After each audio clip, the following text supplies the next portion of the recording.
Tin Yu. Tin Yu yang ingin menelusuri keadaan hutan, dikejutkan dengan hadirnya seorang wanita yang sangat dikenalnya. Dia adalah Putri Sorari. Saat melihat adanya Tin Yu di tempat itu, Putri Sorari langsung menyerangnya tanpa bertanya terlebih dahulu. "Hentikan Putri. Ini hanya kesalahpahaman saja," teriak Tin Yu untuk menghentikan pertarungan yang tak ada gunanya itu. "Salah paham katamu. Ha, ha, ha. Tin Yu, kau adalah laki-laki paling bejat yang pernah ku kenal.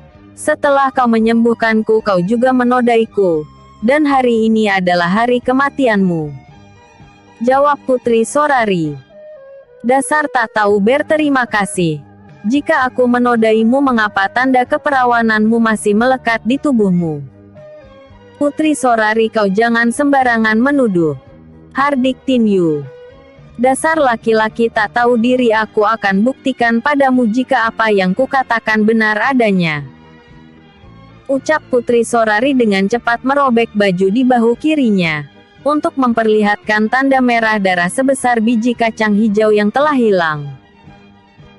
"Aku akan berpura-pura jika tanda keperawanan sang putri memang sudah tak ada.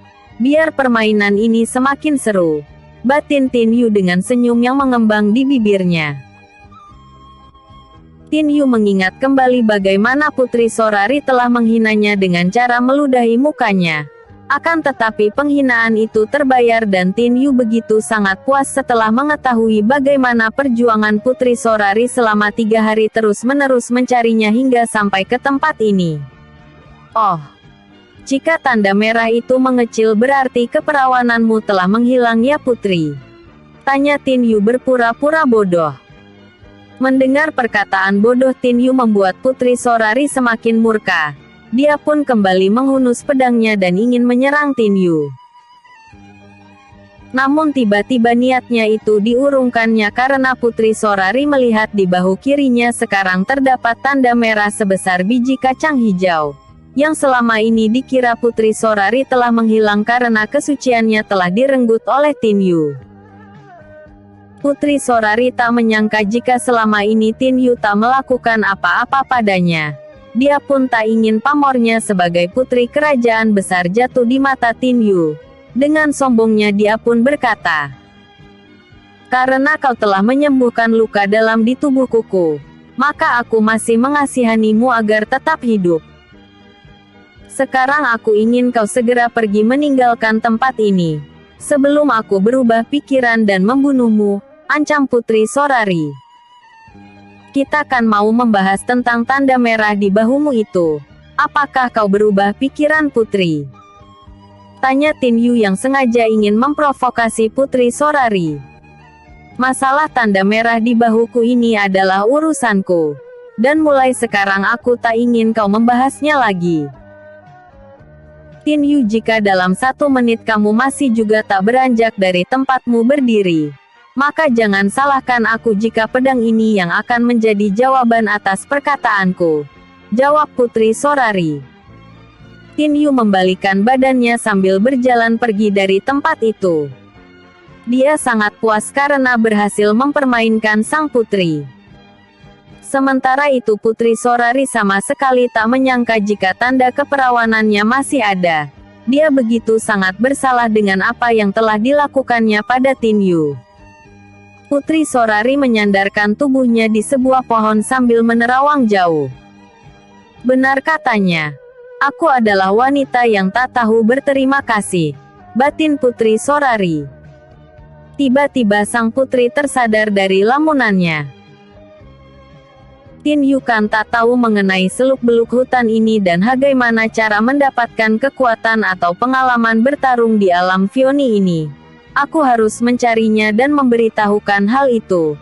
Hitung-hitung untuk ucapan rasa terima kasihku karena dia telah menyembuhkan luka dalam di tubuhku, batin Putri Sorari. Di sepanjang perjalanan mengelilingi hutan, Tin Yu tak dapat menjumpai apa yang dia inginkan, yaitu mutiara salju. Dan sejauh mata memandang yang dijumpainya hanyalah pepohonan rindang dan besar, serta beberapa binatang roh tangguh yang berada di sana. dan tak melihat adanya perbukitan bersalju di sekitar tempat itu. Bagaimana aku bisa mengetahui keberadaan mutiara salju, jika sebelumnya aku tak mengetahui seluk-beluk hutan ini? Ada baiknya ku perluas pencarianku besok pagi karena mengingat hari telah mulai senja. Aku tak ingin bertemu dengan para binatang roh di malam hari karena hal itu akan membuat permasalahan baru dengan para binatang roh yang berada di tempat ini, gumam Tin Yu. Malam hari pun tiba. Dari tempatnya berada sayup-sayup Tin Yu mendengar adanya sebuah pertarungan. Tak salah lagi, ini adalah sebuah pertarungan. Tapi siapakah yang melakukan pertarungan di malam gelap seperti ini? Jangan-jangan dia adalah Putri Sorari yang tengah bertarung dengan para binatang roh kuat yang berada dalam hutan ini, batin Tin Yu. Walaupun dengan perasaan berat hati dan terpaksa, Tin Yu tetap pergi menuju ke arah tempat suara pertarungan itu berasal. Sesampainya di sana, Tin Yu dikejutkan dengan pertarungan Putri Sorari dengan kawanan angsa raksasa penghuni danau yang ada di tempat itu. Angin seperti sabetan pedang terus menghujam ke arah Putri Sorari dari sayap-sayap sang angsa putih. Dengan cekatan Putri Sorari dapat menghindari serangan-serangan itu dengan mudah, dengan berkelit ke sana dan ke sini sambil memberikan serangan balik yang tak kalah mematikannya. Tin Yu sedikit kagum dengan teknik bela diri yang dimiliki Putri Sorari. Walaupun hanya dengan kekuatan ranah di tingkat alam puncak, dia mampu memberikan perlawanan serta membunuh beberapa kawanan angsa putih. Melihat hal itu membuat Tin Yu tak berkeinginan untuk turun langsung membantu sang putri.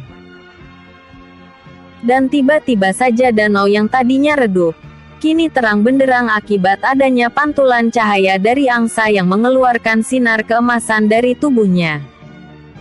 Angsa bercahaya emas itu berputar-putar sejenak di atas permukaan danau, meninjau situasi di bawah sana.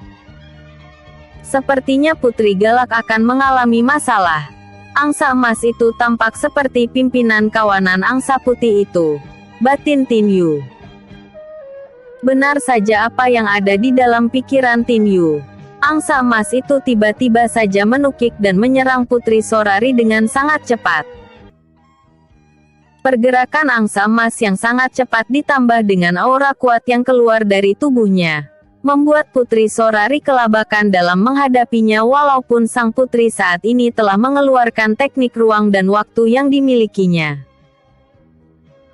Tak bertahan lama Putri Sorari mulai terdesak hebat. Dan pada akhirnya Tin Yu dengan cepat melesat menyambar tubuh Putri Sorari yang mendapatkan serangan paruh sang angsa emas, yang mengarah pada tubuh Putri Sorari dan tak bisa ditepisnya.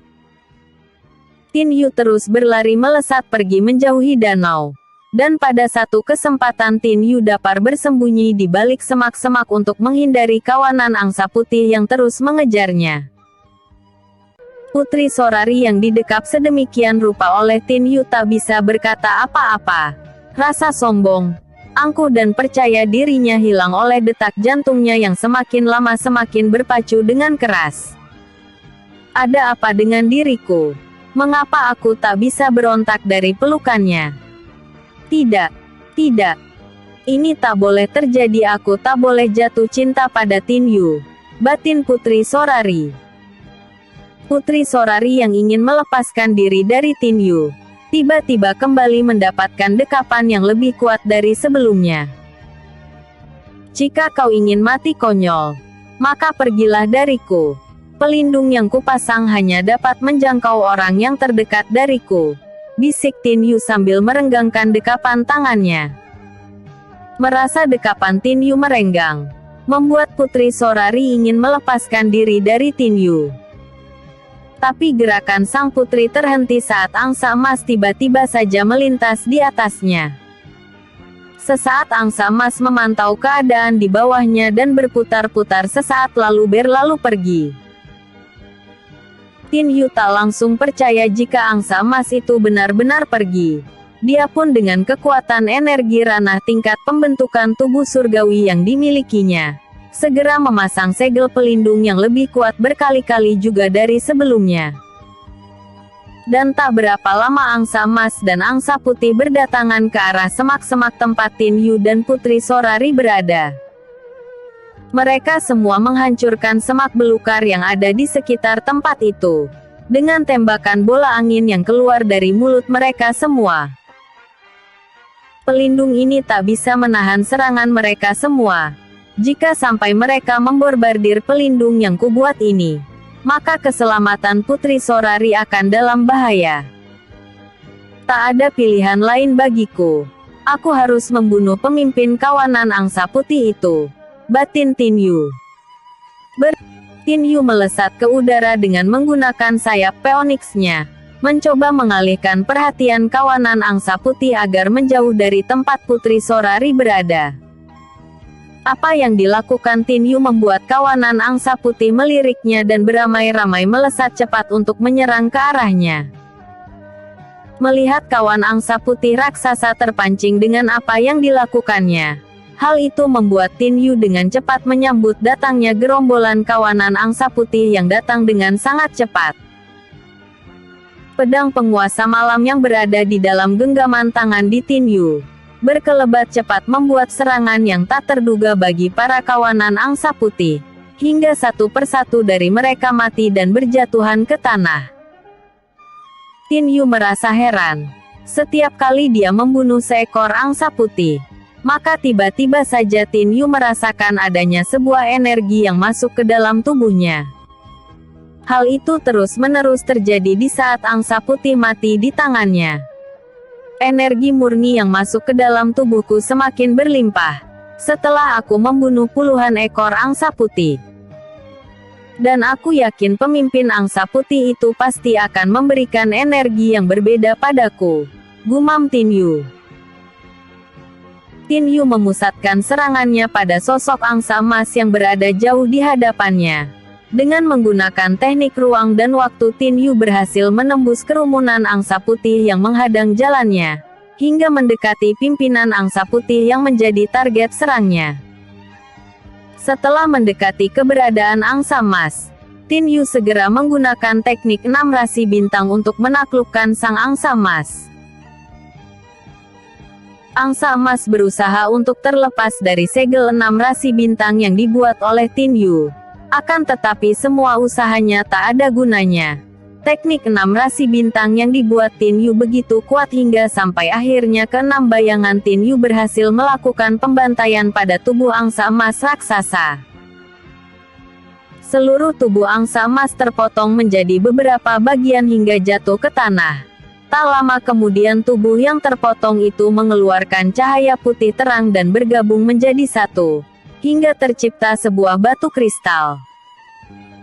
Kematian pemimpin kawanan angsa putih membuat Tin Yu tercengang, karena melihat seluruh angsa putih yang berada di tempat itu menghilang dan sirna tanpa bekas. Tin Yu tak terlalu memikirkan hal itu walaupun rasa terkejut sesaat menghantui hatinya. Mengapa aku harus terkejut dengan kejadian ini? Bukan aku sekarang tengah berada di dalam alam Vioni, tempat para dewi berada, gumam Tin Yu. Tin Yu melangkah menuju ke arah batu kristal yang tergeletak di tanah. Kemudian meraihnya dan sedikit memperhatikan batu kristal yang kini berada di dalam genggaman tangannya. Tak ada yang aneh dengan batu kristal ini. Sama seperti semua batu kristal yang pernah kulihat. Tapi aku yakin ada sesuatu dari batu kristal ini yang akan menjadi pemecah sebuah rahasia tersembunyi dan ku yakin itu, batin Tin Yu. Dari jauh Putri Sorari yang melihat pertarungan Tin Yu dari awal sampai dia berhasil mengalahkan angsa emas, semakin kagum terhadap Tin Yu. Dia tak menyangka jika pemuda yang telah menyelamatkan nyawanya 2 kali itu juga memiliki kemampuan yang berada jauh di atasnya. Tin Yu melesat cepat ke arah Putri Sorari berada. "Putri, bagaimana keadaanmu?" tanya Tin Yu. "Aku baik-baik saja," jawab Putri Sorari masih dengan kesombongannya. Dia pun mencoba berdiri akan tetapi karena adanya luka dalam di tubuh sang putri, membuat keseimbangannya pun tak stabil hingga dia terduduk kembali. Tin Yu sadar jika kondisi Putri Sorari tengah terluka dalam. Dan dia pun tahu jika Putri Sorari mengatakan hal itu untuk menjaga egonya di mata Tin Yu. Dasar keras kepala. Sudah tahu kau sakit tapi mengapa berkata baik-baik saja? Tanya Tin Yu. Aku tak mau merepotkanmu. Jawab Putri Sorari sambil menundukkan kepalanya. Sepertinya kita harus mencari tempat yang aman agar kau bisa memulihkan dirimu. Dan tempat yang aman itu adalah di atas batu bara giok, ucap Tin Yu. Tin Yu segera mengeluarkan batu bara giok dari dalam cincin penyimpanannya. Setelah itu Tin Yu mengajak Putri Sorari naik ke atasnya. Ikut aku, ucap Tin Yu sambil meraih tubuh Putri Sorari ke dalam gendongannya dan membawanya melesat ke udara. Kau mau bawa aku kemana Tin Yu? Tanya Putri Sorari. Mencari tempat untuk menyembuhkan luka dalammu, jawab Tin Yu. Akhir mereka berdua tiba di atas permukaan batu bara giok. Tin Yu meletakkan Putri Sorari di atas permukaan batu secara perlahan-lahan. Putri telanlah pil ini. Kemudian lakukan kultivasi penyerapan pil agar luka dalam yang kau derita bisa pulih seperti sedia kala, ucap Tin Yu. Terima kasih, jawab Putri Sorari sambil meraih pil obat di tangan Tin Yu dan menelannya. Setelah itu dia pun melakukan kultivasi penyerapan pil sesuai dengan perkataan Tin Yu. Tin Yu bisa melihat perubahan sikap sang putri kepadanya kini mulai banyak perubahan. Sang putri sekarang bisa diajak berbicara baik-baik dan mau menuruti perkataannya. Hal itu membuat pangeran dari negeri Phoenix itu merasa senang. Biar bagaimanapun, ayah Putri Sorari merupakan murid dari ayahnya. Sementara itu di kerajaan Cahaya Nirwana, tampak ketua Zhenglong mendatangi Raja Zheng Bilang di ruang pribadinya. Ayah, ada apa kau menemuiku tanpa memberikan kabar terlebih dahulu? Tanya Raja Zheng Bilang. Aku ingin mengetahui secara pasti darimu dengan selentingan berita yang masuk di telingaku. Tentang kesembuhan cucuku Putri Sorari di tangan seorang pemuda. Jawab ketua Zhenglong. Raja Zheng Bilang menuangkan anggur ke dalam gelas, lalu diberikannya kepada ketua Zhenglong.